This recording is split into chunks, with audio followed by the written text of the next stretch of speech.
Kasi nga, mas gusto ko hands-on ako sa mga, ano ko ngayon, sa mga contents ko. Kasi, wala lang. Minsan, mahirap din kasi pag may editor ka. Kasi, ganun din. Kailangan mo ring sabihin sa kanya, ito yung kailangan mong kuning clips, ganito, ganyan, ganito yung gusto ko. So, ang ginawa ko, ako na lang.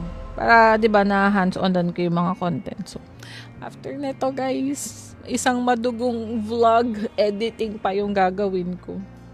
Mahaba. Kasi 'di ba, kaya nga tayo kaya tayo nasa, pero bawal ko pa sabihin talaga. Pero ayun nga, kaya nga tayo napunta ng America noon dahil doon. So, ayun, kami na ang magbubukas ng Victoria's. Uy, wait lang. Teka, double check ko. Victoria Sports Complex ba o Victoria Towers? Uy, sabi ako nang sabi na sa GMA lang. Pasensya na, mukhang mali pa ata yung sinasabi ko sa inyo. Wait lang, guys.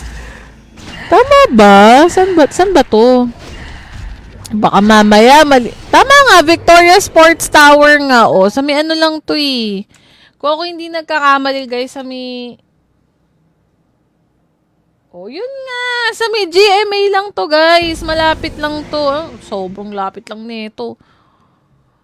Tsaka madali lang to, yung Victoria Sports Tower, baba lang kayo ng Kamuning. As in, sakto na yan. Kamuning, pagbaba mo ng Kamuning, ayun na, lalakad ka na lang ng konting-konti.